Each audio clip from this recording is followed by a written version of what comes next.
Nakakaiyak, nakakakilig, Nakakatawa, nakaka-inlove. Dear MOR.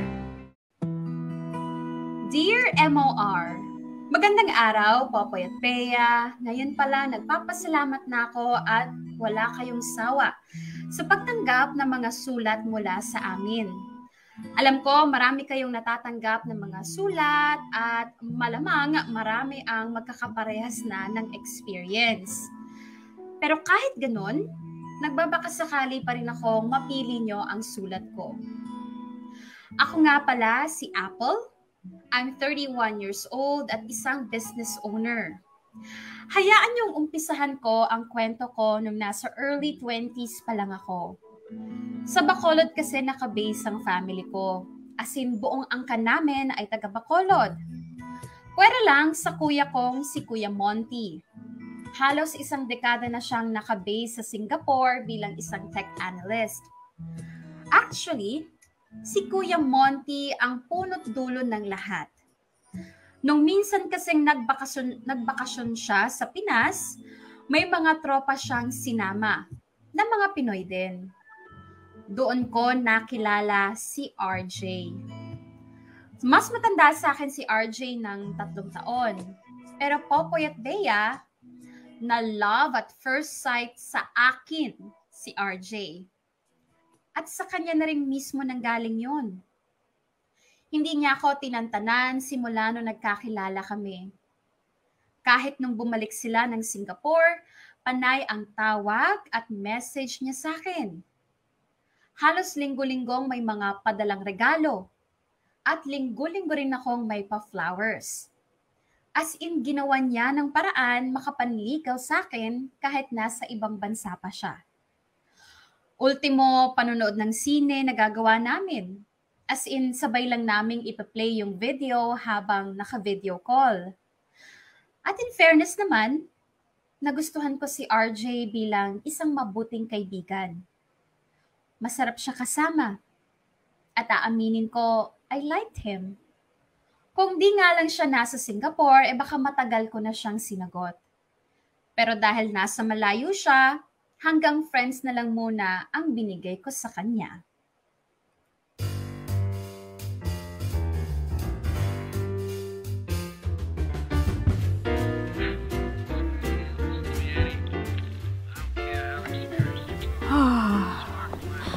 Uy, inaantok ka na ba? Sorry, hindi mo naman ako kailangan sabayan sa panonood nitong series eh. Hindi, okay. Ano ka ba? Maganda naman kasi yung series. Tapusin na natin tong episode na to, then matutulog na ako. Okay. Apple? Hmm? Tingin mo ba, hindi pa rin tayo uubras as a couple? RJ, hindi nga talaga. Sabi ko naman sa'yo, ayoko ng LDR. Nasa Singapore lang naman ako ah. Hindi naman to America or Europe. May dagat pa rin sa pagitan natin.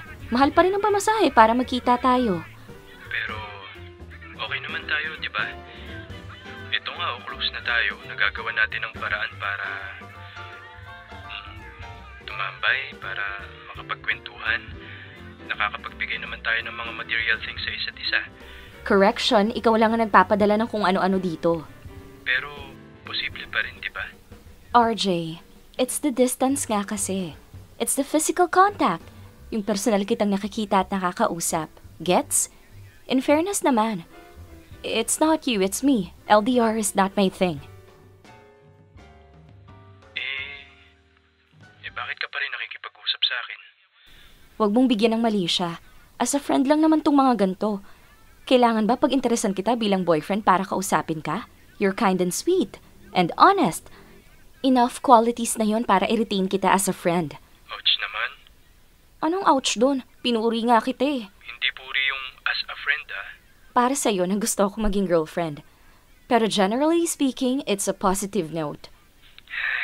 Di talaga ako mananalo sa'yo kahit kailan. May competition ba?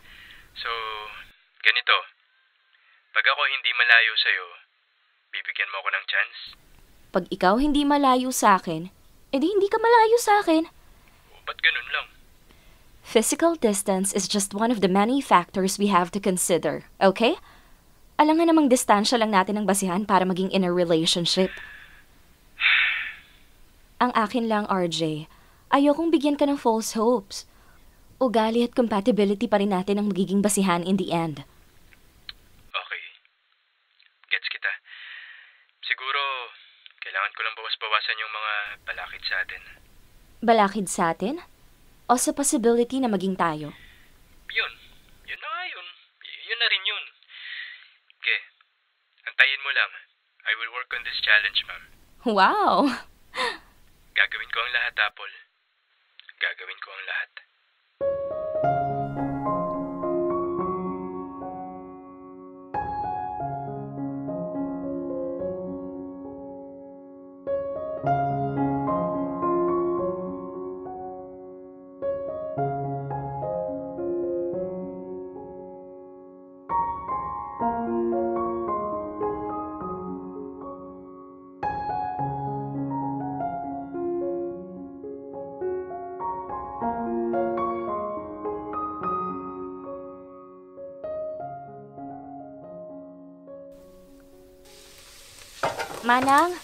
Manang pakikuha naman sa dining table yung glass tray.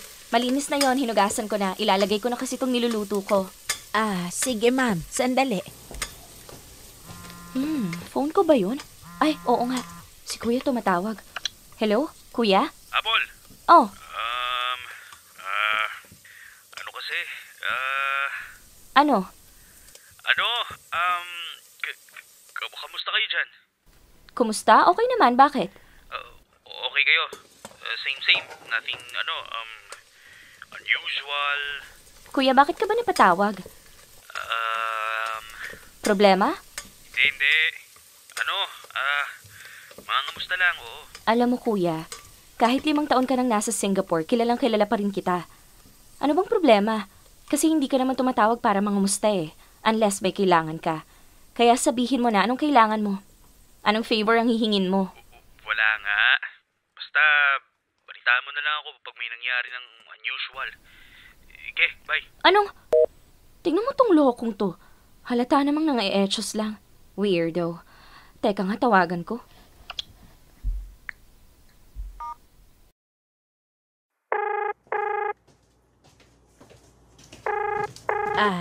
Ma'am.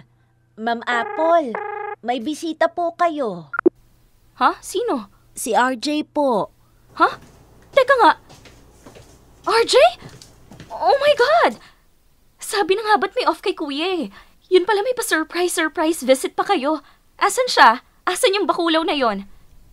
Actually, hindi ko kasama si Monty.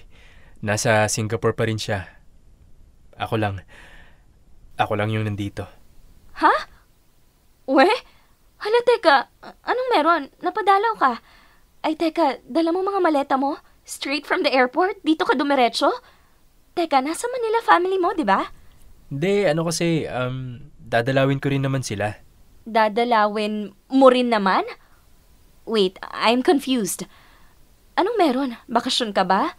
Bakit hindi mo kasama si Kuya? Tsaka bakit napakalaki naman ang mga maleta mo? Ang totoo niyan, Apple, umuwi ako ng Pinas para sa'yo. Ha? Yung usapan natin nung isang araw, natatandaan mo pa? Nung isang araw? Alin dun? Araw-araw kang tumatawag. Sabi mo kasi, one of the reasons kaya dehado kang maging tayo kasi ayaw mo ng LDR. Okay. Kaya, ayun, I had to make a choice. And, I choose you. What the? So, my plan is, dito muna ako. I'll find a place to stay. Malaki naman yung ipon ko. I can manage to stay unemployed ng 1 taon. Pero syempre, hindi ko gagawin yun. Sigurado naman akong makakahanap agad ako ng trabaho.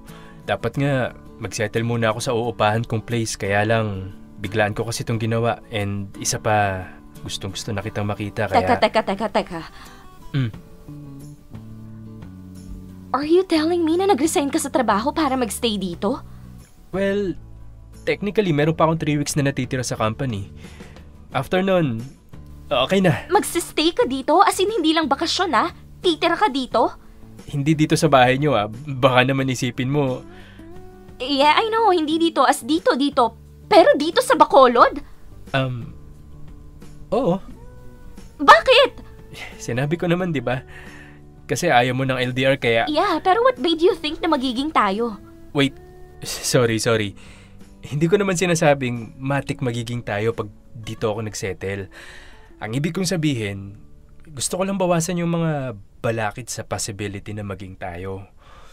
Meaning, syempre, tatrabahuhin ko pa rin makuha yung oo mo.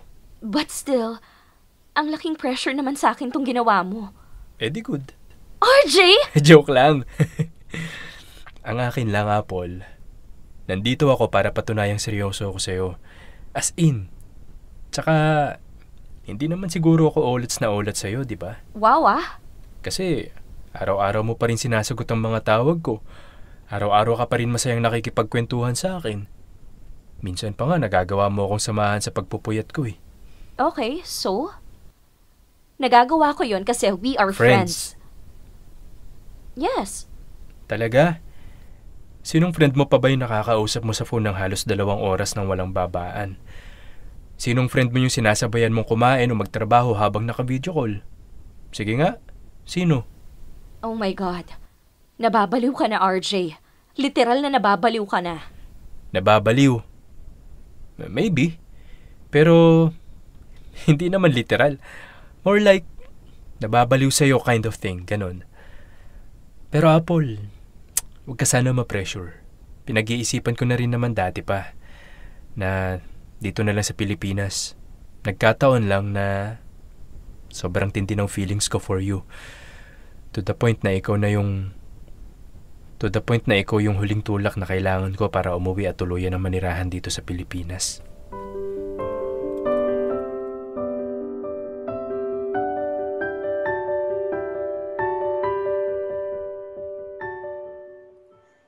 Popoy at Bea, ganun ka-in love sa akin si RJ.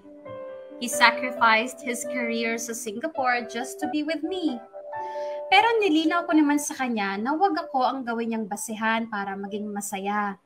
Dahil hindi ko naman mapapangako sa kanya na magiging kami just because lumipat siya ng Bacolod for me. At in fairness naman, Popoy at Bea, pinagtrabahuhan pa rin ni RJ yung matamis kong oo. Halos araw-araw siyang pumupunta sa bahay. Pinagsisilbihan hindi lang ako, kundi pati magulang ko. Naging utusan siya ng parents ko at ng iba ko pang mga tito at tita. Sabi nga ng mga tao sa paligid namin, halos parang sinasamba na raw ako ni RJ. Kitang-kita daw na in love sa akin yung tao. At dahil dyan, a year after lumipat ni RJ ng Bacolod, naging kami na nga. Everything was worth it. I was so happy with RJ. Prinsesang-prinsesa talaga ako sa kanya. Spoiled kong spoiled. Yung relationship na may problema din, pero hindi nakaka-drain sa stress. Katunayan, sa sobrang saya ko, 3 years later, kinasal din kami ni RJ. At ito pa ang nakakaloka, Popoy at Bea. Binayaan na agad kami ng baby. A honeymoon baby. O diba, everything was going smoothly. Hanggang sa kinailangan naming lumipat ng Manila. Dahil na rin sa pagmamakaawa ni RJ. Nahirapan kasing humanap ng trabaho si RJ sa Bacolod. Kung hindi underqualified, overqualified. At yung perfect na offer na nakuha niya ay nasa Manila. At dahil sariling business naman ang meron ako, pumayag ako na sa Manila na kami mag-settle down. At doon na nga, naka-encounter ng medyo matataas na alon ang dapat sana'y smooth sailing naming relasyon.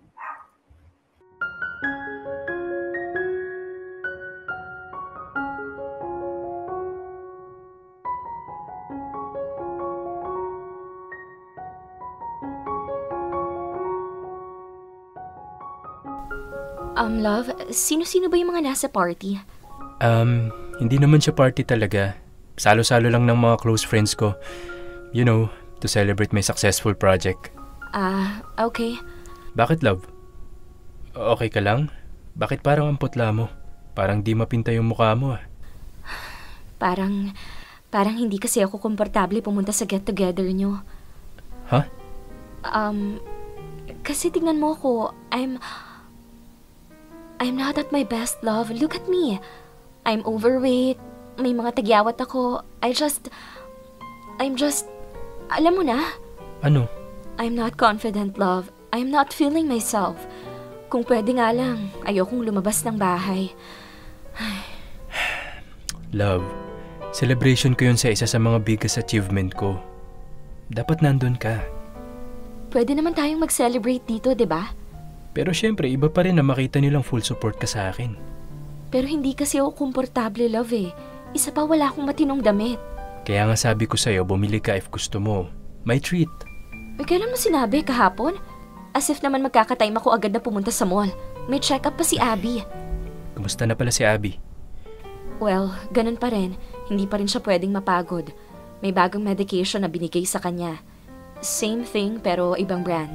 Ah, okay. Sige, pag-usapan natin mamaya lahat. Pero for now, magbihis ka na. Wala akong pake kung anong suot mo or kung ano man yung tingin mo sa sarili mo. You're my wife. I need you to join me, okay? Fine.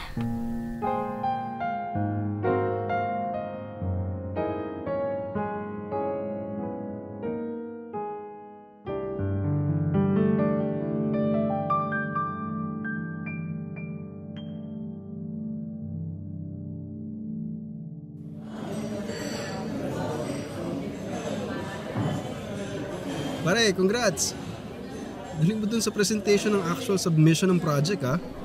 Thanks, Gino. Di ko magagawa yun kung wala yung mga kateam ko, syempre. I heard na-recommend ka ng boss mo sa iba pang clients.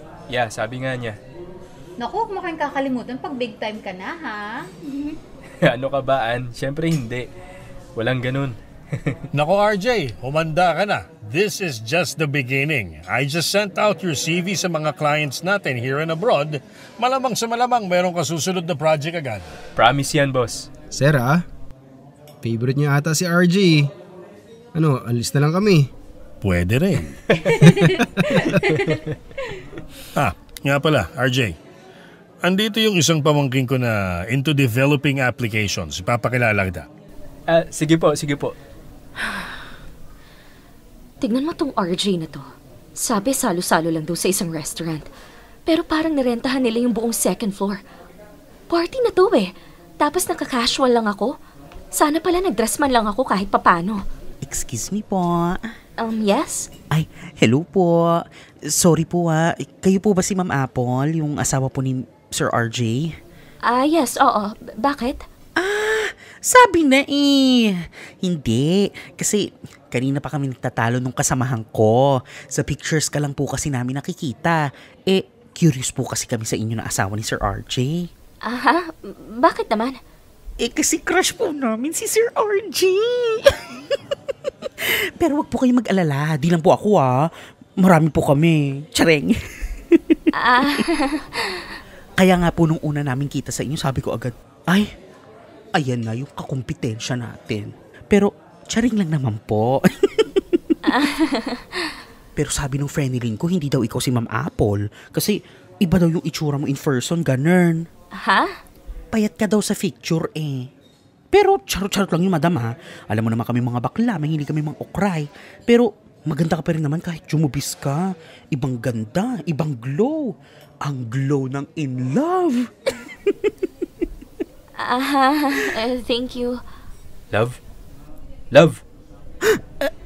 Yan na pala si Sir. Sige po, Ma'am Apple. Doon muna po ako. Okay. Bye, Sir. Okay ka lang? Lika, I'll introduce you to some of my new friends. Hindi, wag na. Okay na ako dito. Ha? Teka, love. Kaya nga kita sinama dito. Pero love, wala ako sa wisho today. Baka pwedeng next time na lang. Let's go.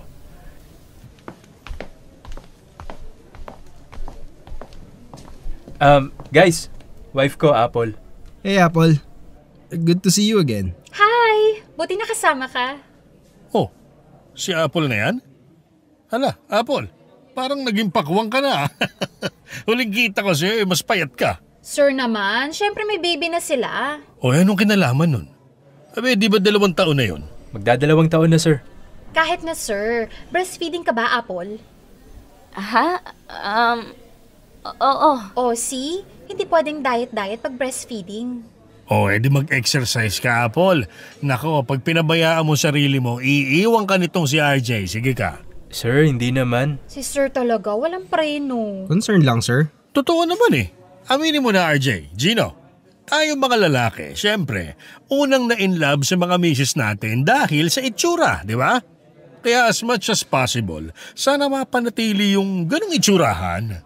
Alam mo sir, ikaw lang ang ganyan. Sir naman, wala naman sa itsura yun eh, nasa ugali. Exactly! Tsaka maganda pa rin naman si Apple oh. Huwag mong pakinggan si Sir Apple ha. Matabilan talaga dila ni Sir. Matanda na kasi, kung magsalita akala mo pogi. Eh siya rin naman tong mukhang Santa Claus na. Okay lang. Anyway, baka gusto niyo umupo na para makakain na tayo ng maayos. Yun. Yun ang tama. Nahihilo na ako sa gutom eh.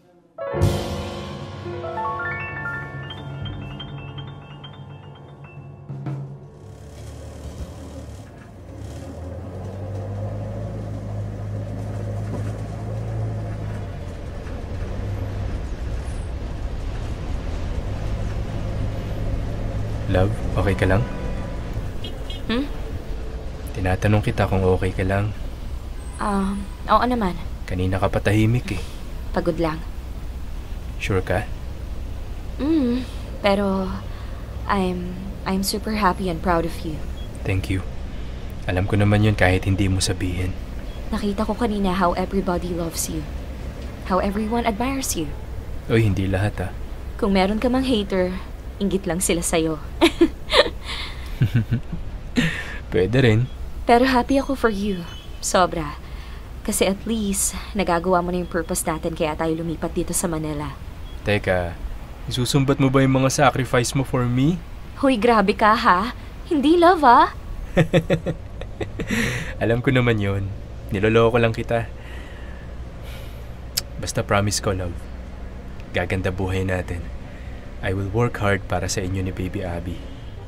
Lahat ng to para sa inyo. Thank you. Thank you for taking care of us. And thank you for supporting me. Hindi ko magagawa to kung hindi ka nag-giveaway para sa akin.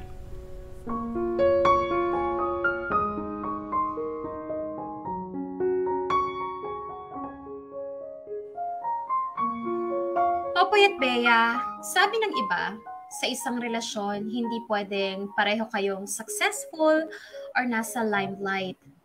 Palaging may isang angat kumpara sa isa. Para daw to maintain the balance. Sabi ng iba. Pero mukhang ganon sa amin ni RJ. Nung nasa Bacolod kami, ako ang hitik sa blessings. Andon ang business ko, andon yung family-owned farmlands namin, andon ang mga connections ko. I can do anything successfully. Plus, ramdam ko directly ang support ng friends and family ko. Pero naglabas ng hinaing si RJ. Aminado siyang nahihirapan siyang mag-adjust. Wala siyang kakilala. Tapos, karamihan ng mga tao ay either straight Bisaya or straight English kung magsalita.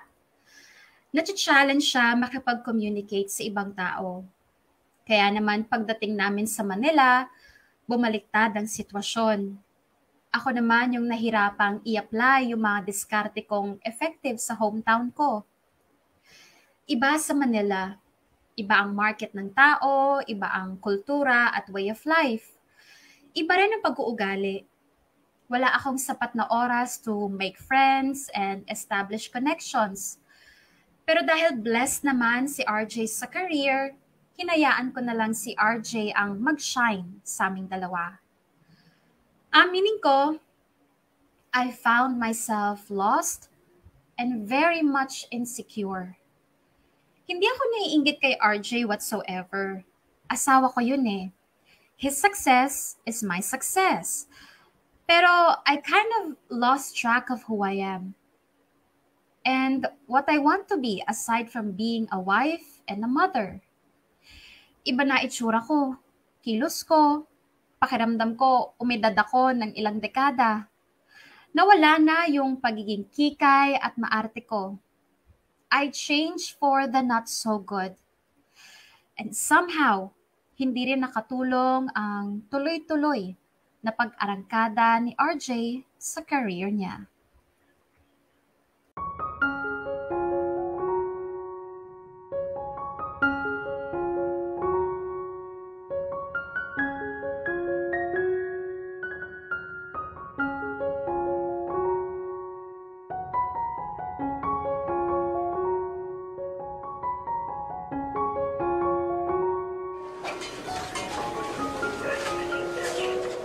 Ma'am, wait lang po kay Doc ha. Nagra-round pa po siya eh.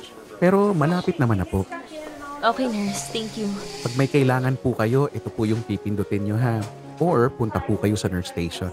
Okay. Thank you. Sige po. Ay, aso na kaya si RJ? Tawagan ko nga.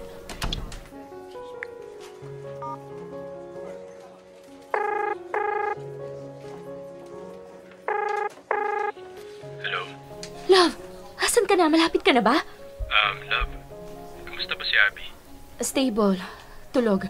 I-check pa siya ulit ni Doc mamaya. Nag-rounds lang yung pedya niya. Sige. Balitaan mo ako ah. Teka, asan ka na ba? SLEX ka na? Nasa Quezon pa rin. Nasa Quezon ka pa rin? RJ, kaninang umaga pa kita pinapauwi. Ano ba? Apple, hindi naman kasi ganun kadali umiskapo na lang dito. Mga foreign investor to.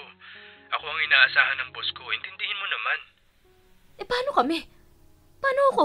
Ikaw lang din naman inaasahan namin ah. Ano ba sinasabi mo ha? Nasa ospital yung anak mo, RJ. Critical ba ha? What the hell? Hindi naman, di ba? Ikaw ang nagsabi, stable. Asthma attack lang naman yung nangyari sa anak natin. Pero kung baka react ka, kala mo naman nasa bingit ng kamatayan yung bata. Nilalang mo lang yung nangyari sa anak mo? Ang akin lang, ano ba't naging mag-asawa tayo kung hindi mo kayang i-handle ang sarili mo? Ano? Hindi mo ba kayang i-handle ang sitwasyon dyan kahit sandali lang? Ano pa bang ginagawa ko, ha? Yun naman pala eh. Pero syempre, RJ, kailangan ka rin ng anak mo. Parang wala ka namang pake o pag-aalala kay Abby eh. Hindi ganun, Apple. Hindi ganun. Aligagana nga ako dito eh. Antayin mo lang sana ako, wag mo akong madaliin. Aba, hindi nga dapat kita minamadali eh. Dapat kusa ka na kumakaripas papunta dito. Hindi yung kung ano-ano pang dahilan na pinagsasabi mo sa akin. Kaninang 8:00 ng umaga pa kita sinabihan. Anong oras na? 3:00 na ng hapon. Sana man lang kahit nasa biyahe ka na, pambihira ka naman, RJ. Apple, sa totoo lang hindi nakakatulong na nag-aaway pa tayo. Antayin mo lang ako. Aalis na ako dito. Please, wag na tayo mag-away. Please lang, please. Ang hirap kasi, RJ eh. Hindi pwedeng ako lang yung nandito. Kanina ko pa gusto umiyak. Pero hindi pwede kasi baka hindi ako tumigil kakaiyak. Takot na takot ako, alam mo ba? Kung nakita mo lang anong itsura ng anak mo kanina nung inaatake siya ng asthma. Diyos na lang siguro yung kumilos para sa akin. Hindi ko na nga alam paano ko nadala ng ospital si Abby. Naiintindihan mo ba? Okay, I'm sorry. Tama na, aalis na ako dito. Antayin mo lang ako, darating ako dyan. Darating ako dyan.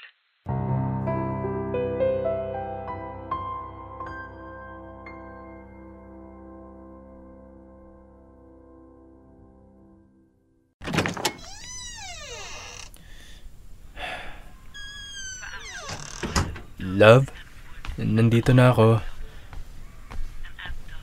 Love, I'm very sorry. Alam ko 5:00 na ng madaling araw pero maniwala ka.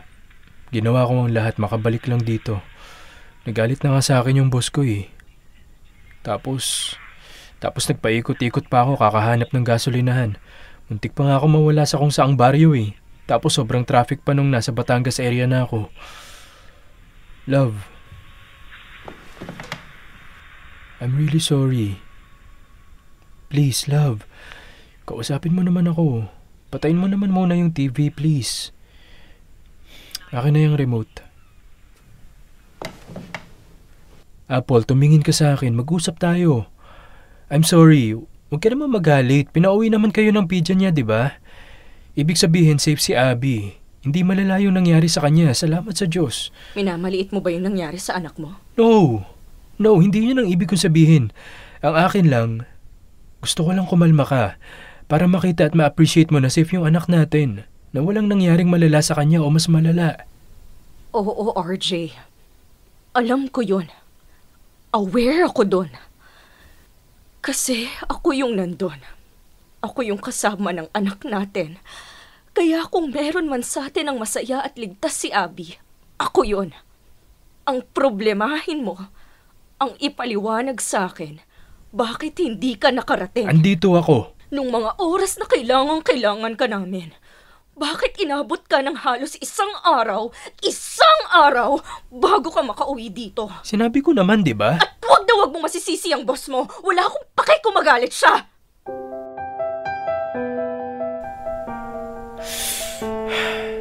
Hindi ko na alam ano pang gusto mong marinig mula sa akin. Ano bang gusto mong sabihin ko? Sige na, sasabihin ko na, ano? Ang sabihin mo, masyado ka nang nag-e-enjoy sa trabaho mo. Mas mahal mo na yung trabaho mo. Mas nag-e-enjoy ka nang kasama yung ibang tao.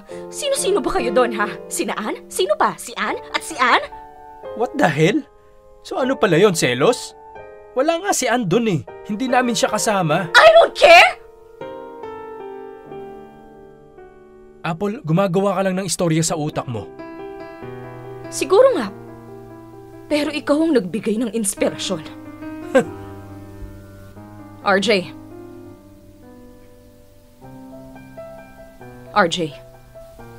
Hindi na kita kilala. Hindi na. Apple. Sino ka?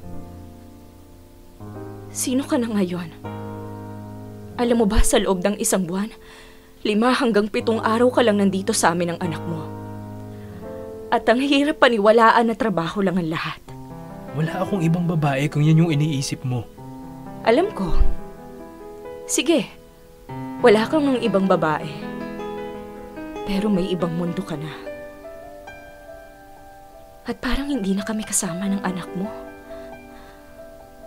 Parang ibang tao na yung umuuwi sa bahay na to.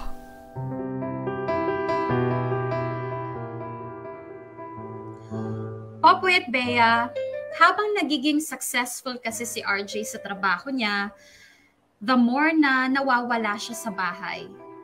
Totoo yung sa isang buwan, 5 hanggang 7 araw lang siyang nasa bahay. Meron kasi silang series of projects kung saan kailangan nilang mag-travel sa iba't ibang part ng Pinas sa loob ng halos 1 taon. At naiintindihan ko yon. Believe me, masaya ako at madaming blessings ang pumapasok kay RJ. Pero somehow, ramdam ko kasi na hindi na siya nag-e-effort na umuwi sa amin. May mga lugar silang pinupuntahan na pwede naman niyang i-drive pa uwi. Pero, mas pipiliin niyang mag-overnight sa hotel o kung anumang lodging na available. Alam mo kasi kapag may sense of urgency ang isang tao na umuwi at makita ka. Wala na yun kay RJ, Popoy at Bea. He was so out of touch. He was so out there. Masaya na siyang tumatawag once a day, swerte ng hanggang 3 times a day. Pero bukod sa akin, mas naaawa ko sa anak ko. Kasi sakitin ng anak ko, Popoy at Bea. Mahina ang baga niya at may konting problema pa sa puso. Hindi pa naman fatal ang condition niya pero madalas siyang may sakit. At alam kong gustong-gusto niya ring makita ang papa niya. Doon na nga nag-umpisa ang walang katapusang bangayan namin ni RJ. As in yung tipong walang araw na hindi kami nagkakapikunan. Yung kada konting kibot, bangayan agad. Bangayang umabot na nga sa hiwalayan. And again, hindi na-rattle si RJ. As in, wala ang sense of urgency kay RJ. Sense of urgency to win me and his daughter back. Dear M.O.R. Ang mga kwento ng puso mo. #Dear M.O.R. Echa puera. Popoy at Bea, after naming maghiwalay ni RJ, nanatili ako sa inuupahan naming kondo. Noong mga unang buwan, since naghiwalay kami, si RJ pa rin ang nagbabayad ng renta hanggang sa makahanap ako ng trabaho. Business graduate ako, Popoy at Bea, pero isang law office assistant ang unang trabahong tumanggap sa akin. Aminin ko, nung una, nanlumo ako sa sitwasyon ko kasi sa totoo lang, sa Bacolod, prinsesa ako. Pero dahil ayokong humingi ng tulong sa mga magulang ko, tiniis ko na lang manatili sa Manila. Nagalit kasi sila sa akin nung pinili kong magpunta sa Manila. Kasi nilayo ko daw ang apo nila, nilayo ko sa magandang buhay. Buti na lang at nagpunta din ng Manila yung isa kong kapatid. Pansamantala dahil sa trabaho. At least natutulungan ako ng kapatid kong si Peter sa pagbabantay kay Abby every now and then. Maganda naman ang buhay ng anak ko. Sustentado ni RJ yung mga pangangailangan niya. Pero yung sustentadong kwentado, walang labis, walang kulang.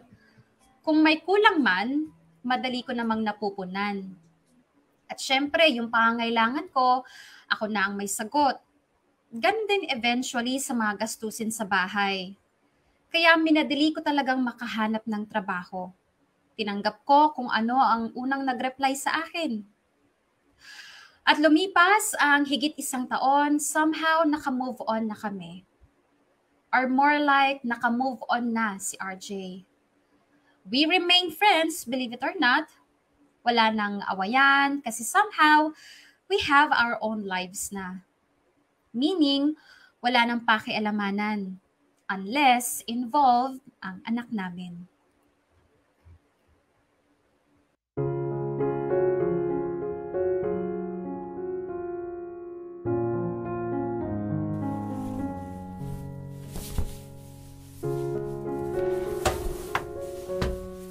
Ate! Ate! Nagsasaing pa ba ako? O isasangag ko na lang tong kanin kanina. Peter! Peter, pumasok ka nga dito sa kwarto. Ito ba? Ito ba yung isa na lang kanina? Alin ba mas okay? Ay, pinagpapawisan na tuloy ako. Ate! Ate, magsasaing pa ba ako? Peter, okay na ba tong itsura ko? Anong tingin mo? Ate, pang ilang palit mo na yan? So, alin nga ang maganda? Alin ang bagay sa akin? Itong blouse na to o yung itim kanina? O yung blue na bulaklakin?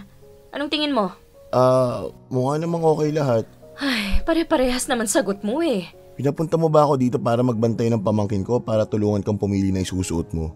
Kasi kung para sa damit mo lang din naman, i-video call mo na lang yung girlfriend ko. Mas magkakaintindihan pa kayo. Tinatanong ko lang naman kasi alin ang mas maganda. Ba't ba hirap na hirap ka? Totoo naman kasi ate, okay naman lahat eh. Wala namang pangit doon sa pinakita mo sa akin. Ang importante, saan ka komportable. Tsaka sa balakad mo ha. Ba't ba hindi ka mapakali kung ano yung susuot mo? Huwag mo sasabihin kina mama at papa ha. Ano? Makikipagkita ako kay RJ. Okay, para for what?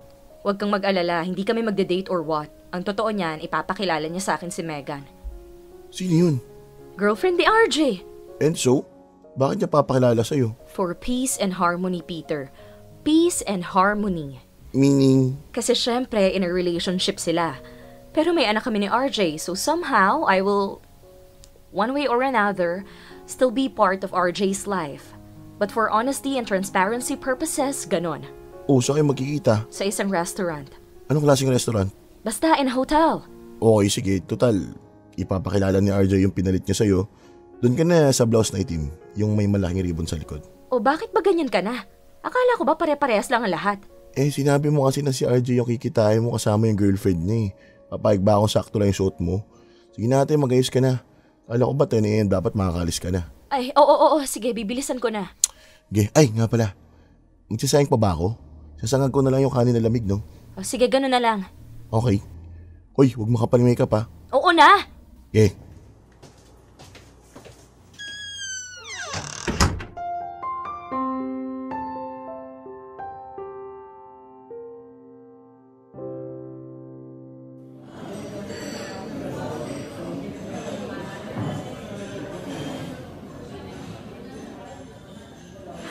Welcome po.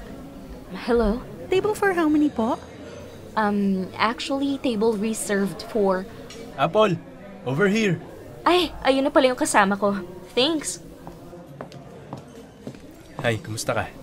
Hello, I'm good. Thanks. Ikaw? Oh, Megan, this is Apple. Apple, si Megan. Hi, Apple. I've heard so much about you. I hope maganda yung mga narinig mo. Oo naman. Wala namang sinabing anything negative si RJ. Oh, good. I hope you don't mind. Umorder na kami para sa ating lahat. Meron kasi silang mga set menu na highly recommended ni Megan. Kaibigan kasi ni Megan yung chef, believe it or not. Yeah. Friends kami ng college until now. He's really a very good chef.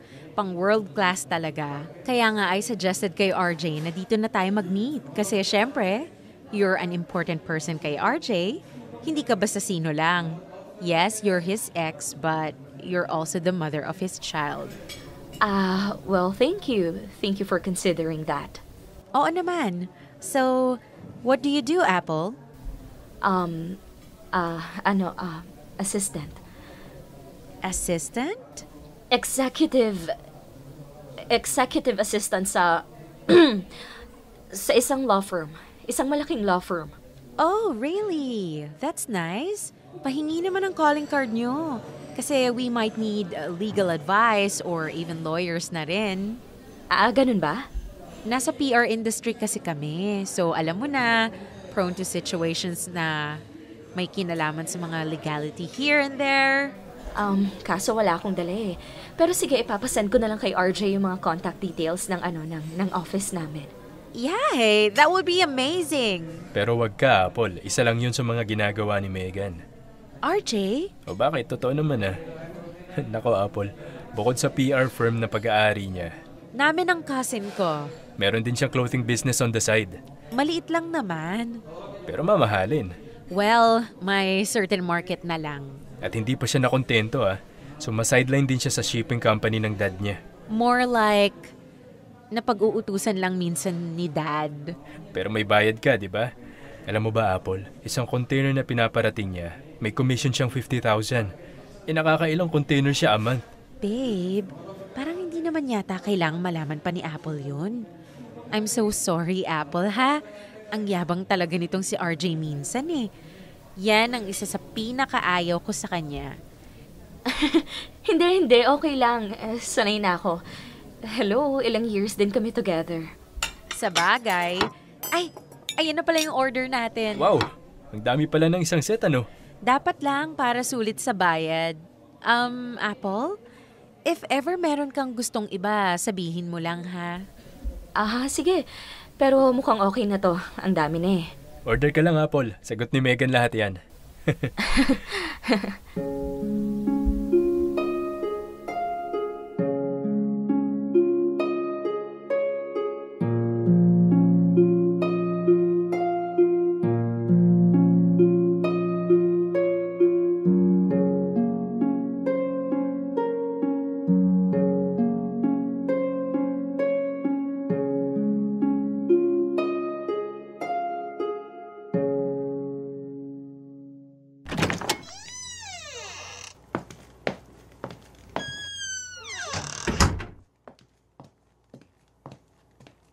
O ano nangyari?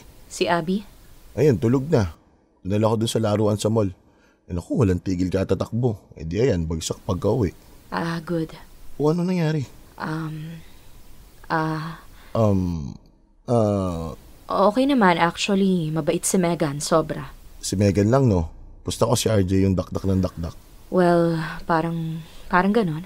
Sabi ni, maganda ba yung Megan? Oh. Pero syempre, mas maganda ka, ate. Naks. Ba't parang ang lalim ng iniisip mo? Huwag mo sabihin nagsiselos ka. Huy, ate, walang ganyanan. Hindi, ano ka ba? Hindi ako nagsiselos, Timang. Ano iniisip mo? Wala naman. Parang nakita ko lang yung sarili ko kay Megan. Ha? Parang ganun ako. Dati. Before this. Before RJ. Halos magkaedad lang kami. Matanda lang ako ng 1 taon pero she looks young and vibrant. And energetic. And really happy. Kung magalala ate, hihigupin din ni RJ lahat yun. Tayin mo, 2 or 3 years. Katulad mo na rin siya ngayon. Ano ba ako ngayon, Peter? Hindi mo pa ba alam? Hindi ka aware? Alam ko naman. Pero parang gusto kong marinig mula sa ibang tao. Di kung ganun, diretsuhin na kita ate Huwag mo kong babatuhan. Ganun kalala? Oo naman.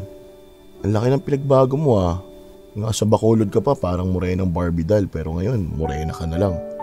Ha? At hindi lang basta sa physical parang ano ba? Parang wala ka ng kaluluwa, parang buhay ka pero hindi ka buhay na buhay. Ganun nga yung pakiramdam ko. I'm alive, but I don't know how to live anymore.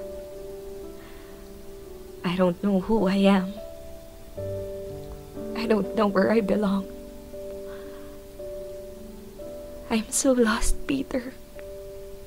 I'm so lost. Uy, ang tanong ate, ano pang ginagawa pag may nawawala Oo, alam ko. Hinahanap. Or pwede rin namang hayaan mo na yung nawala. Gumawa ka na lang ng bago.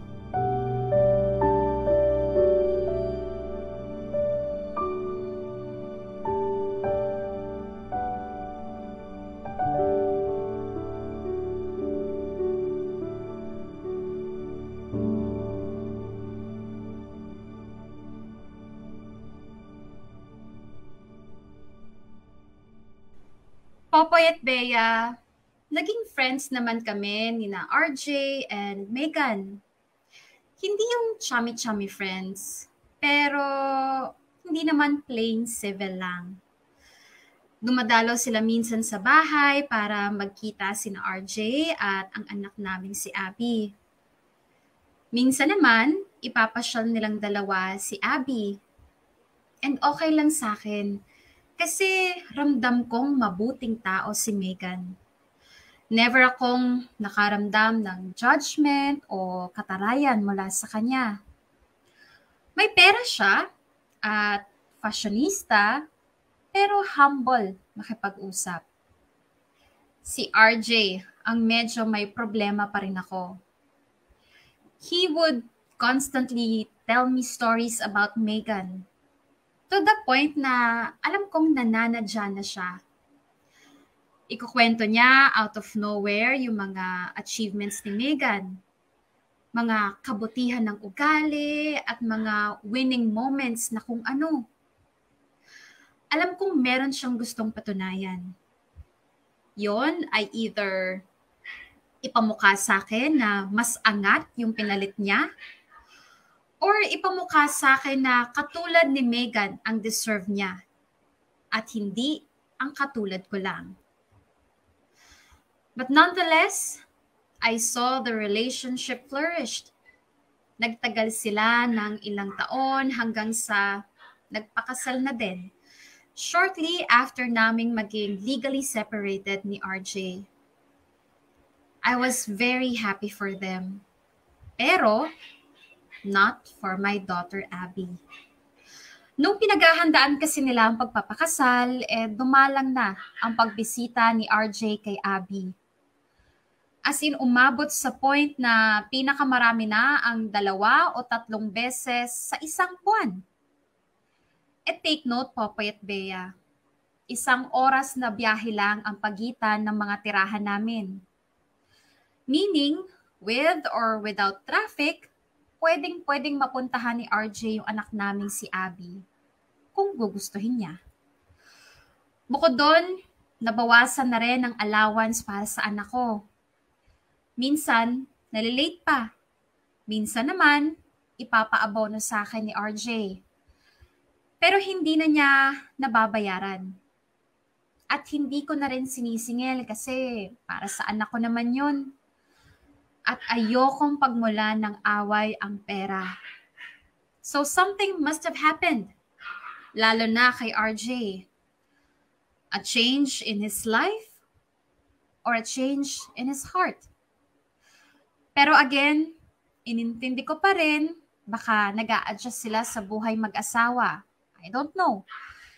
Pero isang pangyayari ang medyo sumagad sa pasensya ko.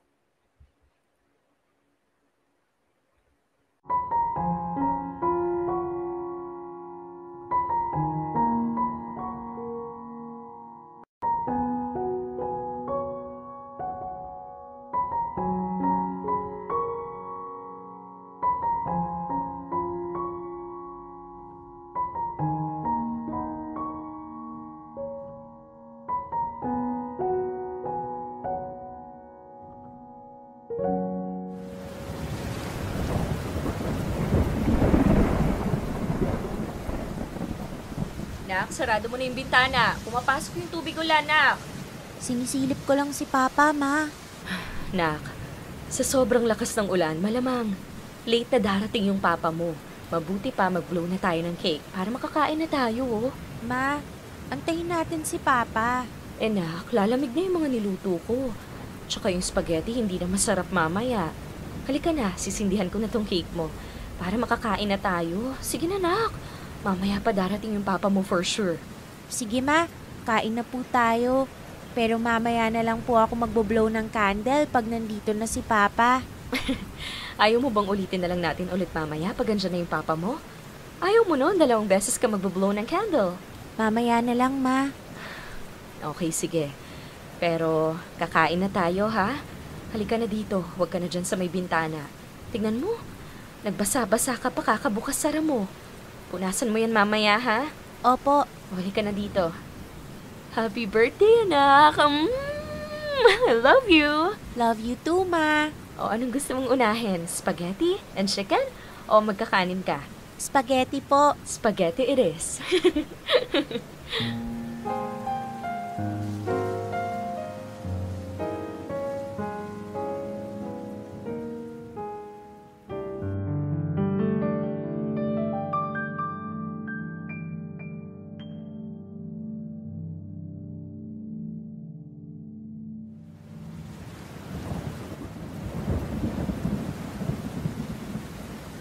Ma, saan na po banda si Papa? 5 p.m. na po. Wala pa siya. Ano kasi anak teka, tatawagan ko ha? Teka lang.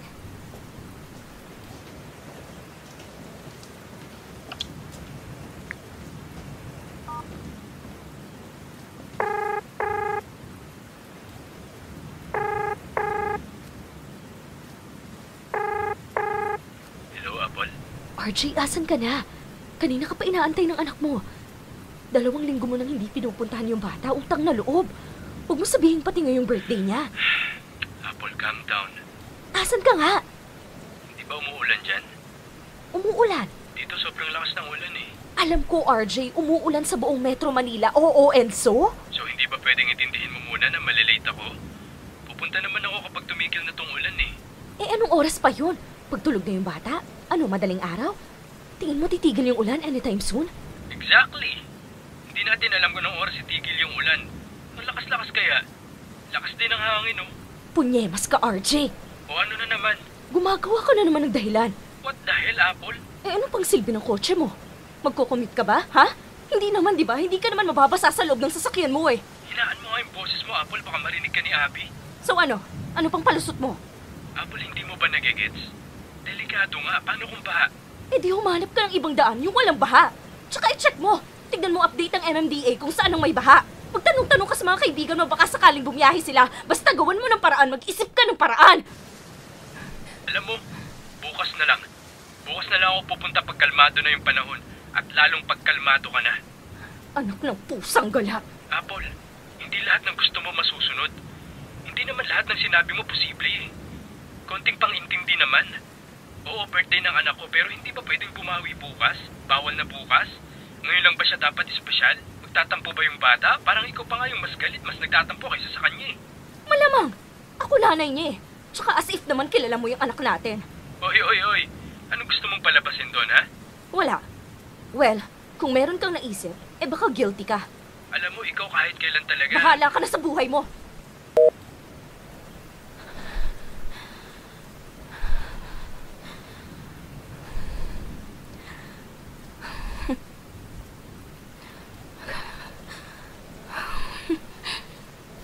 Mama? Ay! Anak, bakit? Si Papa po yun. Malapit na po siya.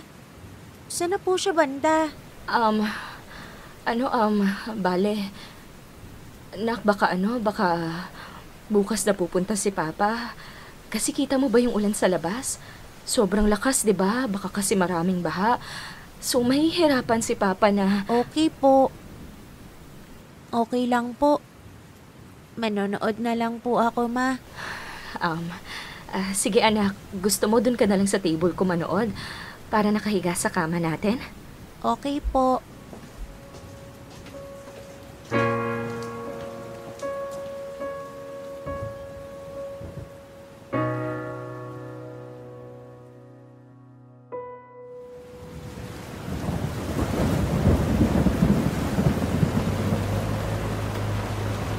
Ay, nako ma'am. Baha po sa kantong to eh. Tingin? Teka kuya. Hindi kaya ng sasakyan mo yan? Kahit sa gitna dumaan? Baka ho kalawangan yung ilalim ko ma'am eh. Alam ko na kuya, wag tayo dyan kasi malapit sa creek yan eh. Buwelta mo tapos kanan tayo dun sa may bakery. Dire-diretsuhin natin yon hanggang sa medyo mataas na. Tapos saka tayo kumaliwa. Ma'am, may mga gate po yung barangay dun. Bukas yun, wag kang mag-alala. 11:00 pa nila usually sinasara. Sige po ma'am, paturo na lang po ng direksyon ha. Sige kuya. Tsaka ma'am, kayo na lang po bahala sa akin ha. Yes kuya, ito seryoso, walang halong biro. Dalhin mo ko ng ligtas sa address sa GPS mo. Dodoblehin ko yung bayad. Papunta at pabalik, okay? Opo, sige po ma'am.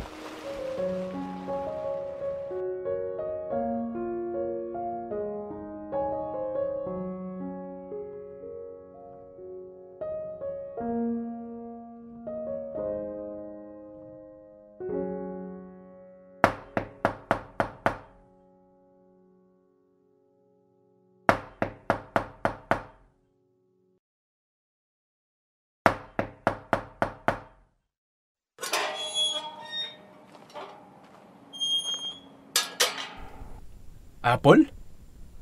What the hell? Ano ginagawa mo dito? Halika, pumasok ka. Hindi na. Aalis naman ako kaagad eh. Si Abby. Nasaan si Abby?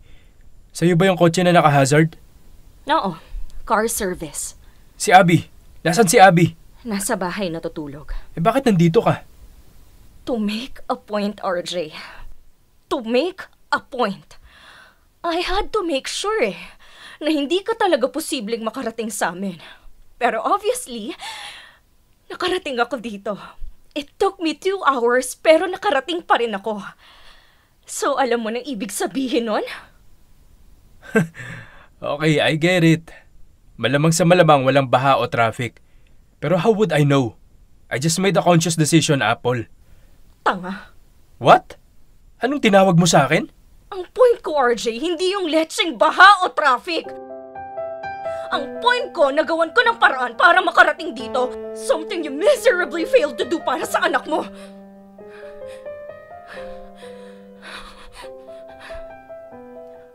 Nakarating ako dito kasi ginawan ko ng paraan kasi ginusto ko. Para mapamukha sa'yo how you failed today as a father. Diyan ka na. Apple! Apple! Apple, bumalik ka dito! Kuya, alis na tayo. Balik na tayo sa pick-up address kanina. Doblehin ko yung tip ko sa'yo. Opo, sige po ma'am.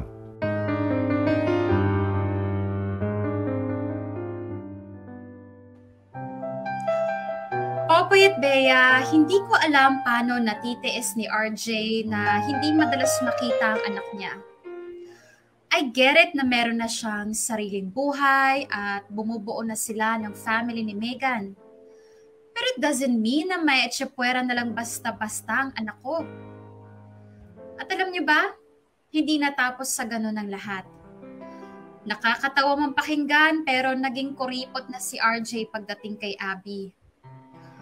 Bukod sa madalas kulang ang allowance ng bata, parang hindi pa pinag-iisipan yung mga regalo. Mapa birthday, mapa Christmas, New Year. At kahit sa birthday party ni Abby, wala siyang ambag. At nakakainis kasi hindi naman naghihirap si RJ.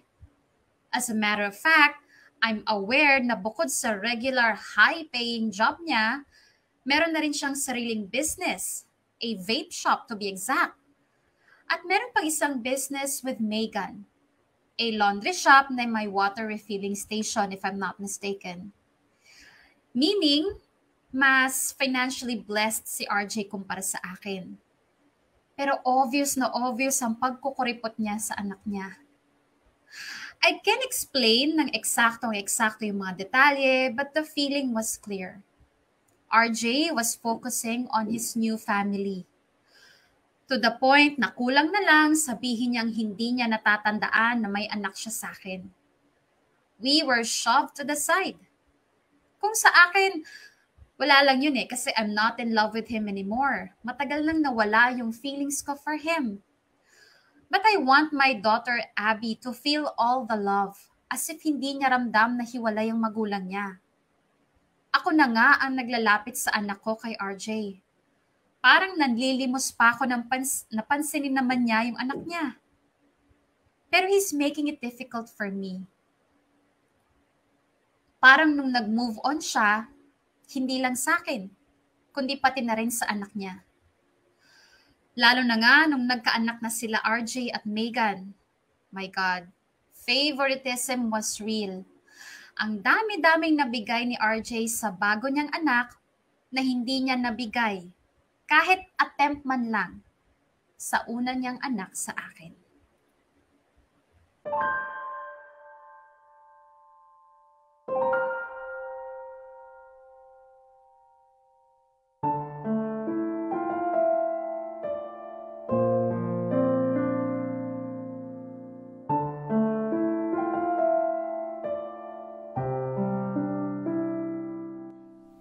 Abby, nak, maligo ka na. Nilagyan ko na ng mainit na tubig yung timba. Okay po. Gusto mo ba umalis ngayon? Pwede tayong pumunta sa mall. Sige ma, meron po kasi akong gustong bilhing libro. Naku, yan ba yung may bampi-vampira? Na-in love sa normal na babae, ma. Sabi na sige bilisan mo maligo. Bibilihin natin yung librong sinasabi mo. Yay! Ate, ako rin. O ano ka naman? Bili mo akong sapatos. Manahimik ka. Ako nga dapat ibili mo ng sapatos mas malaki yung sweldo mo. At saka teka nga, bakit ka ba lumabas dito sa Maynila? May trabaho ka ulit? Hindi, wala. O bakit pala? Bakasyon ka? Parang ganun. Anong parang ganun? Ano talaga? Ang totoo ate, si Papa bumili ng ticket ko. Bakit? Ano kasi, Diretsuhin mo na ako. Pinapasundo kayo Ha? Kumbinsin daw kita na umuwi na sa Bacolod. Akala ko ba ayaw na nila ako makita kahit kailan? Ikaw naman ate, naniwala ka naman. Ewan ko ba naman sa'yo, ba't hindi ka umuwi sa atin nagkakausap naman kayo ni Mama sa Facebook. Nagre-react naman sila sa mga status mo. Hindi pa ba sa inyo na hindi na sila galit sa'yo? Actually, matagal na. Hirap explain Ano, nahiya ka? Shh, alam ko na. Gusto mo magpayaman muna bago umuwi sa atin. Para ano? Para wala silang masabi. Oo pero totoo. Medyo, pero yung schooling ni Abby ang problema. Maganda kasi yung school niya dito. Wow, anong tingin mo sa atin? Nasa baryo? Baka nakakalimutan mo. World class din ang mga eskwelahan sa Bisaya. Alam ko yun, kaso syempre, nag-umpisa na siya dito, tsaka Peter, andito si RJ. Alam nga namang ilayo ko si Abby kay RJ. As if naman may paki yung tatay niya. Hindi nga pumupunta dito yun Yun na nga hindi na nga madalas pumunta. Tapos mas ilalayo ko pa, di wala nang nangyari. Pero ate, ito nga yung sinasabi sa akin ni Mama. Kapag bumalik ka sa atin, mabubuksan mo ulit yung negosyo mo na iniwan mo doon. Hindi ka na problema sa tirahan. Yung laki-laki ng bahay natin doon At higit sa lahat, mas safe kayo doon. Kasi ang dami natin doon Bukod sa malalapit lang na angka natin, nandun pa yung mga kaibigan mo. Dito, kailan dalawa ni Abby?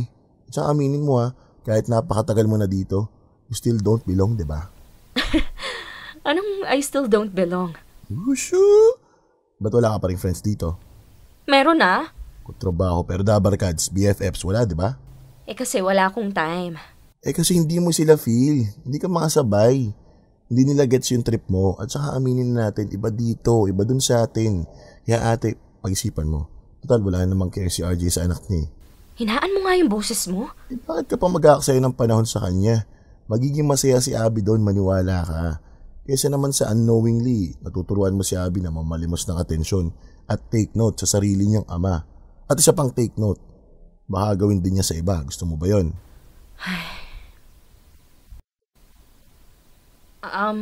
May tao sa labas. Alam mo, mabuti pa. Tupiin mo muna yung mga sinampay ko. Andun sa kama sa kwarto ko. Dalian mo. Umiwas pa siya oh. Sige, sisilipin ko pa yung tao sa labas. Okay. Sino kaya yun? Oh, Megan! Hi, Apple. Si RJ. Hindi, wala siya eh. Bale, ano kasi? Oli ka, pasok ka. Thank you. Oh, ano meron? May time ba kayo ni Abby mamaya? Mamaya? Yeah, bakit? Pupunta lang sana kami sa mall pero wala namang importanteng gagawin. Eto, invitation para sa second birthday ni Russell. Ay, bukas ba yung birthday ng anak mo? Akala ko sa Monday pa actually, pero dahil maraming may pasok ng Monday, ginawa naming Saturday na lang yung birthday party. Maganda sana if nandun si Abby bilang magkapatid naman sila. Sure, sige. Sige, pupunta kami. Bakit nga pala ikaw nagdala ng invitation? Asan si RJ? Busy kasi sa venue. Biglaan ba to? Actually, hindi. Pero kanina ko lang kasi nalaman na hindi pa pala kayo nasabihan ni RJ. Last week kasi napamigay na yung invitations. Tapos nakita ko tong para kay Abby, naiwan sa kotse. Pinagalitan ko na nga si RJ eh. Megan, parang ayaw naman yata ni RJ na magpunta kami. Apple. Honestly, hindi ko alam kung anong sasabihin ko sa'yo. Maliban sa... I'm very, very sorry. Medyo nakakahalata na nga ako kay RJ sa mga hindi niya magandang kinikilos. Ilang beses ko na siyang pinagsasabihan pero ang sinasagot lang niya sa akin palagi, wag akong makialam at siya na daw ang bahala. Ayoko naman ding pangunahan siya kasi baka mamaya isipin na pakialamera ako or what. Hindi, ano ka ba? Pero I'm really sorry. Gusto ko nang sabihin, just tell me how we can make it to Abby eh. Pero feeling ko dapat kay RJ manggaling yun. Tama ka naman. Pero please pumunta kayo mamaya. Gusto kong maging close si Abby kay Russell. Ate ni Russell si Abby eh. Ayokong mawala yun. Magkapatid pa rin sila. I understand. Sige, pupunta kami. For Russell.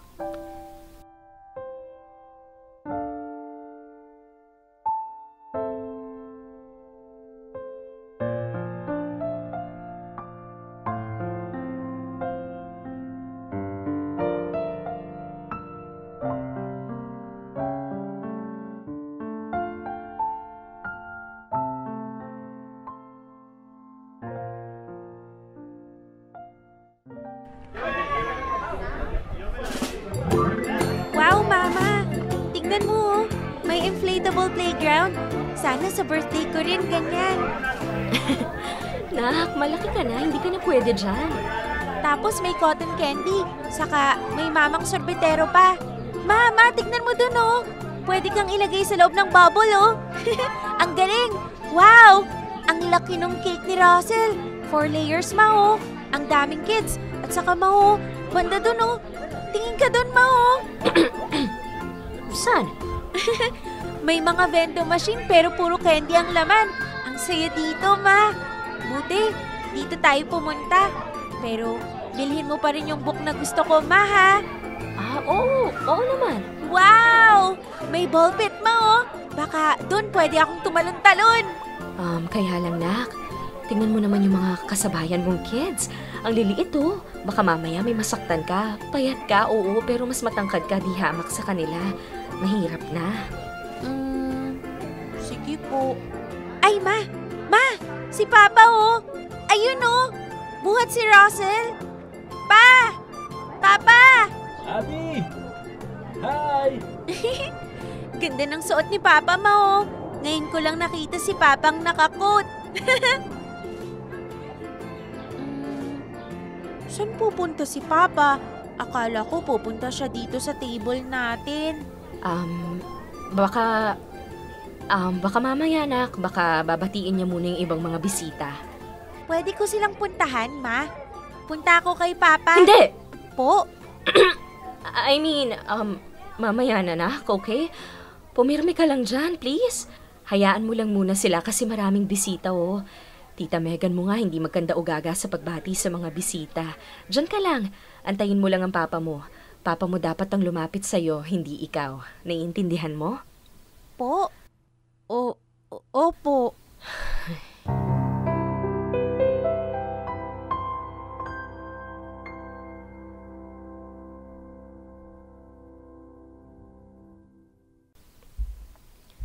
Wala ka na bang nakalimutan? Malapit na yung car service natin. Wala na po. Okay, good. Ma, bakit aalis tayo agad?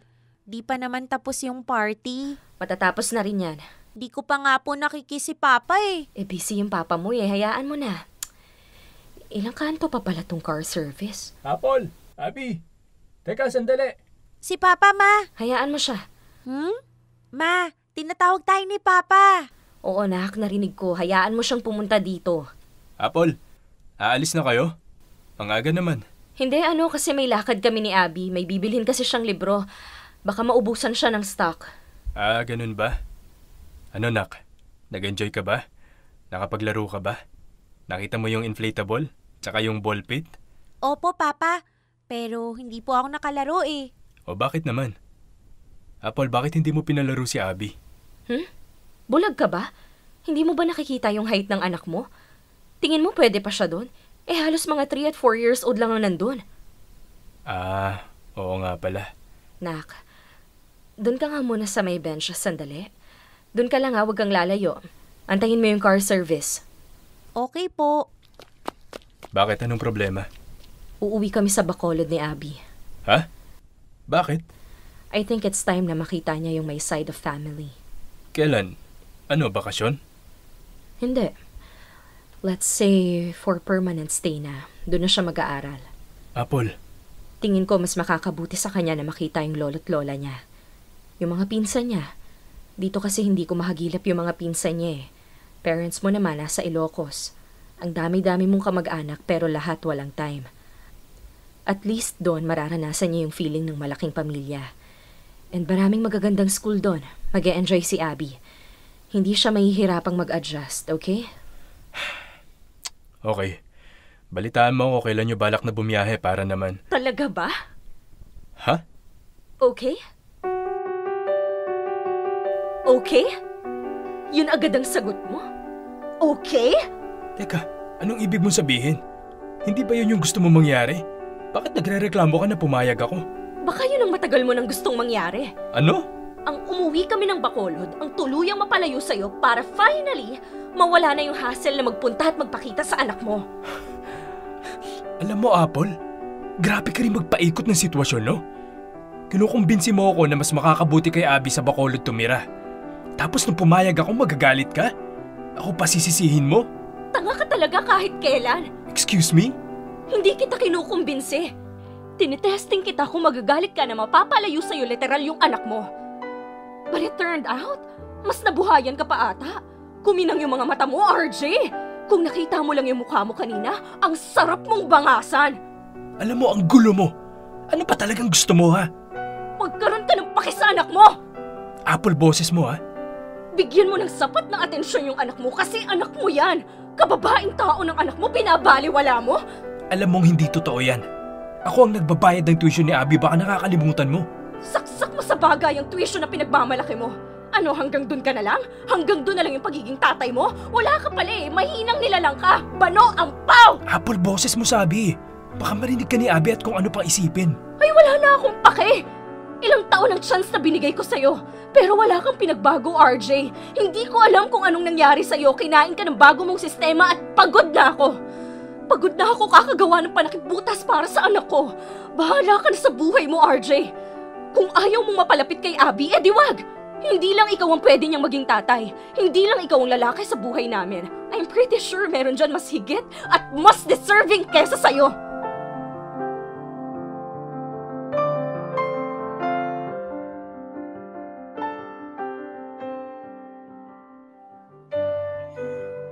Popoy at Bea, umuwi kami ni Abby ng Bacolod. At eto walang halong biro, parang pang teleserye ang reunion namin ng family ko. Para akong prodigal daughter. For how many years kasi, I was trying to prove to them na I made the right decision of coming to Manila with my then husband RJ. Kahit sandamakmak na warning na yung binigay nila, hindi ako nakinig. At maraming salamat sa pride ko at pride ng magulang ko, tumagal ng maraming taon ang hindi namin pagkikita. But to cut the long story short, naging napakasaya ng pag-welcome ng family ko sa amin ni Abby. Literal na isa-isang bumalik yung mga magagandang blessings, lalo na nga financially. Tinulungan ako ng parents ko makapag-umpisa ulit ng business. And Abby was receiving more than enough love mula sa amin at sa extended family namin. Abby was so happy, we are so happy. Pero nakakatawa, gaya ng ina-expect ko, RJ did nothing. Hindi niya kami hinabol at hindi rin siya nakapag-negotiate pagdating kay Abby. Okay na siya sa minsang pa-video call. Baka nga natuwa pa siya na sa wakas, tuluyan na kaming lumayo. Pero carry lang, RJ made it easy for me to realize na hindi siya kawalan. Kasi dito sa Bacolod, alagang-alaga kami. Hindi kami etsapuera, lalo na ang anak ko. Buti na lang talaga at napakabait ng anak ko, Popoy at Bea. Hindi siya mapagtanim ng sama ng loob. Di gaya ng nanay niya. Pero dati yon, unti-unti na akong nakaka-let go ng galit o inis. Kasi bukod nga kay Abby, ang laki na rin ang pinagbago ko. I slowly gained my old self back. Ay hindi pala. Ika nga ng kapatid kong si Peter, pag nawala yung sarili mo, hindi mo naman kailangan hanapin at ibalik. You can always create a new you. Reinvent yourself. Hindi lang physically, kundi mentally and emotionally. Hanggang dito na lang muna ang kwento ko, Popoy at Bea. Sana kasama ko pa rin kayo hanggang dito sa dulo. Thank you so much sa opportunity na binigay nyo sa mga listeners ninyo. More power and God bless. Lubos na gumagalang, Apple. Dear M.O.R. Ang mga kwento ng puso mo. Dear M.O.R. Etsapuera.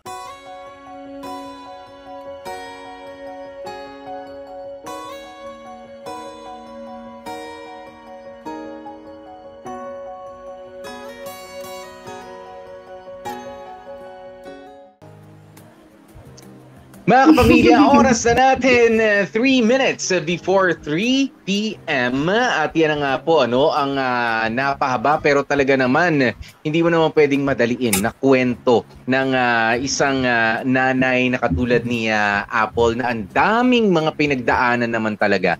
At ang masakit pa dito, Bea, hindi lang naman siya yung nasasaktan kasi. Merong isang bulinggit, merong isang bata na naiipit sa gitna na alam mo yun, para bang sinubukan mong mailapit dun sa tatay. Yung tatay naman walang ka-effort na lumapit dun sa anak niya and then parang hanggang sa nawalan na ng pakialam at yun na nga nangyari na yung daman-daman na 'di ba? Kitang-kita na yung #Dear MOR Etsapuera. Kumbaga, sige na, dyan na lang. Oo. Samantalang dati, di ba may pa drama-drama pa tong si uwi pa ng...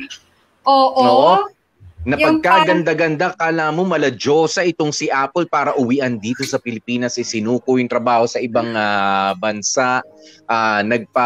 Halos nagpaalila. That's the, nagpautos-utos sa kanyang mga magulang. And then, nung na-establish niya na yung sarili niya, wala na.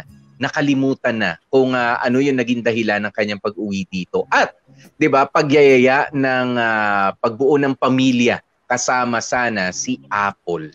Wala na. Correct. Alam mo, doon ako nalaloka talaga, Popoy, na hindi porke nung umpisa nagrelasyon nyo, patay na patay sa'yo, in love sa'yo, sinasamba ka na parang Diyosa. Hindi porke ganon, ganon pa rin hanggang kaduluduluhan. Meron at meron pa rin tendency talaga magbago ang isang tao. Na pwedeng mahal na mahal ka ngayon, pero bukas makalawa, magkaroon lang ng konting pagbabago sa inyo. Kung gaano kanya minahal nung una, ganon ka rin niya kabongga, eto nga, i-chapwera nung ayaw na niya sa'yo, nung nanawa na siya sa'yo. And tama ka dun, Popoy, no? So, totoo lang, the entire story, more than the kawawa feeling para kay Apple, dun talaga ako sa bata. Siyempre, may Junanakay na tayo, Popoy, no? Dun talaga tayo sobrang affected. At yun, Popoy, ang pinaka-ayokong mangyari sa anak ko, yung, well, buti hindi naman, pero yung maitsipwera siya ng tatay niya, tapos kunwari halimbawa magkaroon ng ibang pamilya na yung tatay, tapos maramdaman niya na, alam mo yun, makaramdam siya ng parang selos parang ibang tao. o kaya makaramdam siya ng selos o inggit doon sa bagong pamilya ng tao. Yun ang pinaka-ayoko talagang maramdaman ng anak ko. Kasi syempre, Popoy, as much as possible, lalo na habang bata pa, gusto nating maging masaya yung bata, hindi lang sa mga laruan whatsoever, kundi maramdaman niya talaga na mahal siya, importante siya and everything. At ayokong maramdaman niya na binabaliwala siya, na tinitake for granted siya, at alam mo yun, hindi na siya ganun ka-importante sa buhay ng sarili niyang ama. Yun ang nightmare ko, Popoy. Isa sa mga nightmare ko na ayokong mangyari sa anak ko. And unfortunately, eto nga, nangyari kay Apple at dun sa anak niya, kay Abby. Yan ang hindi ko maintindihan talaga kay RJ. Ganun ba kadali? Kapag kunwari may bago ka ng pamilya, ganun ba kadaling mawala yung pagmamahal mo dun sa sa una mong anak? Ako, hindi tayo nakarelate dun, Popoy, kasi we love our kids. Oo naman, nandyan na tayo, pero hindi ko rin magets. Bilang isang lalaki, kanina pa nga ako nag-i-imagine, RJ is so blessed. Diba? Unang-una sa kanya mga trabaho, sa kanya mga racket, sa kanya mga naging partner, he's so blessed. Diba? Kaya what right have you, RJ, at sa mga katulad ni RJ, na, I mean, yan lang pagkilalanin mo, yung dalawang asawa mo. 'Di ba? At maging maayos yung pakikitungo nila sa isa't isa. That's a blessing. 'Di ba? That's a big blessing kasi yung iba ay talaga nagbabangayan yung mga partner mo noon at yung partner mo ngayon. Yes. Hindi matanggap, parang ang gulo-gulo, pero ito naging maayos sila. Kumbaga nag-uusap na lamang tayo, alam natin mature enough na tayo. Pero alam mo, ang tao kapag ka talaga madamot, wala kang mahihita sa kanya. 'Di ba? Kaya yun ang tingin ko dito kay RJ. 'Di ba? Madamot ang isang katulad ni RJ. And we have no control. 'Di ba? Sa isang tao na madamot, kay mayaman yan, kay mahirap yan, ang madamot ay madamot hanggang sa hukay na siguro yan. 'Di ba? I'm sorry, no, pero I do not agree sa kahit ano pa mang excuse, sa kahit ano pa mang alibi na ibinigay mo, RJ. Diba? Kasi alam mo, pwede mong saktan, pwede mong iparamdam sa former partner mo, sa ex-partner mo, na hindi mo na siya gusto, hindi mo na siya mahal. Diba? Pero dahil sa nagpapakatao siya na humaharap sa'yo, diba? At para sa anak ninyo, magpakatao ka rin. Diba? Kasi hindi naman isang bagay lang na parang upuan, parang lamesa, yung asawa mo dati na pagkatapos mong paggamitan, may naipalit ka na, okay na, dyan ka na lang. Andyan yung anak mo 'di ba? Humaharap siya sa iyo. 'Di ba? Huwag ka masyadong feeling pogi na para bang hinahabol-habol ka. I mean, no. Ang mag-feeling pogi ka kapag ka naipo-provide mo yung lahat ng pangangailangan at huwag mong maisumbat-sumbat yung tuition fee na yan. Gasino lang yan sa pang-araw-araw na hindi mababayarang pera na pagod na ibinibigay ng isang Apple diyan sa asawa mo. Kaya diyan sa anak ninyo. 'Di ba? Kaya wag ka nagko-compute. 'Yung sinasabi kanina ni Apple na para bang sukat na sukat yung ibinibigay. Well, okay lang 'yan. Sige, sukat na nga, pero mahiya ka naman, wala kang karapatang isumbat. Yes. Pero 'yan, madaling sukatin 'yan yung pagod. Kaya mong sukatin, kapal ng mukha mo, RJ. Pagka ganitong sira yung pampalamig ko dito, wag mong pinapainit. Pagka medyo pawisan si Popoy ngayon, naku, sabi ko sa'yo. sabi mo nga kanina yung mga palusot-palusot ganyan. Isa yan sa mga dapat yung bantayan na red flag mga kamorkada. Sabi nga ni Abby kanina, 'di ba? O sige, given na may trabaho. Pero meron naman siyang mga pinupuntahan na pwede mo namang ibiyahe pa uwi. Na caring-caring mo namang bumiyahe pa uwi. Pero alam mo yung nag-inarte ka, mas gusto mo na lang mag-bed and lodgings kung saan ka man naroon. At alam mo, tigas sa mukha rin eh, no? Isa yan sa mga dapat yung bantayan na mga palalaki, mga pababae na alam mo yung kaya-kaya mo namang pumunta pero kung ano-anong mga excuse yung mga pinagbibigay mo para lang hindi ka maarte ang mga babae pero mas maarte ka pa sa babae. Alam mo yun? Yeah. Parang that is expected of a woman, 'di ba? Yung ganyan na kumbaga hindi na safe na umuwi. Sige na, mag-check-in na kami ng mga friends ko, office mates ko na babae rin. Sige, dito na kami para safe, para hindi na rin bumiyahe. Pero ikaw, kalalaki mong tao, may pamilya ka, tapos ilang oras lang yung biyahe, hindi ka uuwi. There's really something wrong. That's a red flag, Bea. At para sa mga nakikinig sa atin na may, ibig sabihin ayaw ng, parang gusto na. Kasi ako bilang tatay, Bea, kilala mo ko, inaabot tayo ng kung anong oras sa opisina noon kapag maraming gagawin. 'Di ba? Pero I see to it na makauwi. 'Di ba? Makauwi, makita man lang yung mga anak mo, maamoy mo lang yung kilikili kahit na natutulog na silang uuwi ka, yung ganyan. Pero uuwi, lalo, pambihira, ilang kilometro lang layo. 'Di ba? Paglabas mo dati sa opisina natin, ang daming pwedeng pag-check-inan. Baka sakali meron pang makasama. Pero hindi ko ginawa. 'Di ba? At saka yung isa pa yung na-inis talaga ako ng poga doon, yung may medical emergency. Oo, hindi siya fatal. Pero parang dahil alam mo na hindi naman pala ganun kalala, kaya mo na yan mag-isa, antayin mo ako kanya. Alam mo yung ramdam mo na hindi ka man lang nagmamadali. Hindi ka man lang ba nagkakakanda o gaga na alam makarating dito. Oo, buhay yung anak natin. Hindi grabe yung nangyari sa kanya. Pero the presence po you have to be there in any medical situation. Kahit mapalalaman yan o hindi. So alam mo, I'm so happy talaga Popoy na ang ending ng story natin initsapwera na rin ni Apple, etong si RJ. Buti na lang umuwi na siya dun sa Bacolod at andon yung napakarami nilang extended family. Ako nakaka-relate ako doon kasi yung buong angka na yung nasa Negros Oriental at pag kami umuwi talaga doon, alam mo yung talagang nagpapakatay ng baboy, ng baka, di ba? Kita nyo naman. Nakaka-relate ako dun sa saya na naramdaman ni Apple nung nakapag-reunion na siya with her family. And alam mo, feeling ko doon talaga sila magiging masaya. Although, a part of me, umaasa pa rin na kahit papaano, magbago naman si RJ. Kasi tatay pa rin po. Tatay pa rin ni Apple. Oo naman. Sana magbago siya sa pakikitungo sa anak niya. Okay? Pero magbago siya sa pakikitungo kay Apple. Hindi na ako masyado mag-ano ron. Hindi na dapat asahan yon. Magbago sa pakikitungo doon sa anak niya. Dahil forever mong anak yan. Hindi porke hindi kayo naging maayos nung nanay niya, hindi na rin maayos yung pakikitungo mo sa anak mo. Lalo pa at lisensyado ka naman to make contact, 'di ba? To get in touch with your with your kid from another woman, 'di ba? Na si Megan, malakas din ang pangunawa. Alam mo, kaya kung ako si Apple, okay na ako. I'll be at peace. Pero kung ako si Megan, ay nako, parang ako naman yung may stress. Medyo mapapaisip ako dito sa mga ikinikilos ni RJ.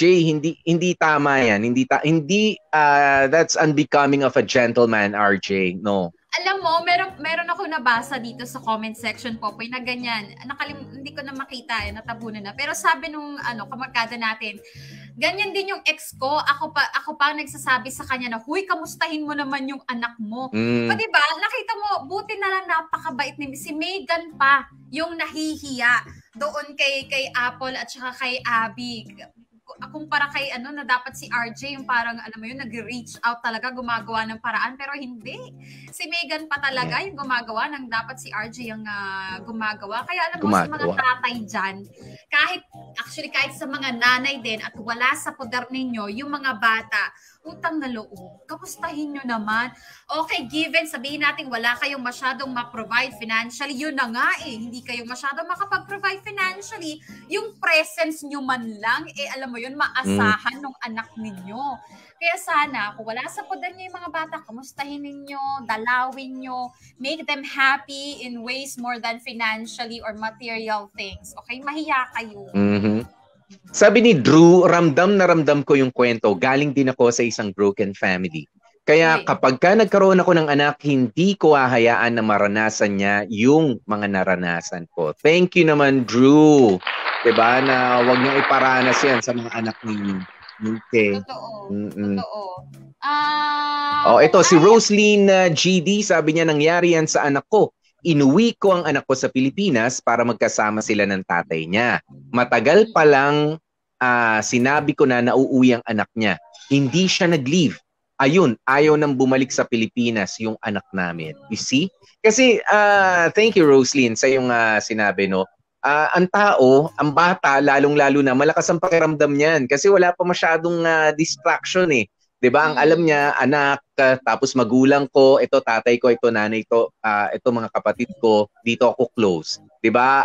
Yung ibang mga tao, medyo hindi ko sila kilala, makikipagkilala. Pero kung ikaw mismo tatay, ni hindi ka man lang sumalubong, ni hindi ka man lang naglaan ng oras habang nandyan ka, and they will feel unaccepted. 'Di ba? Yung para bang tanggap mo naman pero walang oras para sa kanila, unimportant. Kahit ako yung bata, parang tatay ko ba talaga yan? Halika na uwi na tayo. Ganyan din gagawin ko dun sa, kung ako yung bata, sa nangyari kay Rosaline. Diba? Alam na uuwi ng Pilipinas, hindi man lang naglaan ng oras. Alam mo, ang kakatwiran dyan ng iba, mahirap buhay dito, walang kitang pera, but no. Diba, nagagawan nyo nga yung oras na pare siya, tara. Nagagawan nyo yung mga ganun, pero yung mga anak ninyo, ay nako. Ewan. Sabi ni Marcus Toshinori, alas ito po yan, nananahimik si Apple RJ tapos binulabog mo. Ngayong nakuha mo na, naanakan, bigla mo nalang sasaktan. Kung di mo kaya panindigan yung love mo kay Apple, dapat di mo na niligawan. Kaya wag din tayo masyadong papadala po sa mga engranding mga gestures sa umpisa ng wag niyo masyadong asahan yung mga ganyan, yung mga pakitang gilas talaga sa umpisa ng relationship. Kasi it will all depend kung gaano ka consistent yung isang tao sa pagkuha ng pagmamahal mo o sa pag-maintain ng relationship ninyo. Diba? Ayan, kaya ako, Bea, ang final say ko na lang dito sa kwento natin, I only have good things to say about Apple. Diba?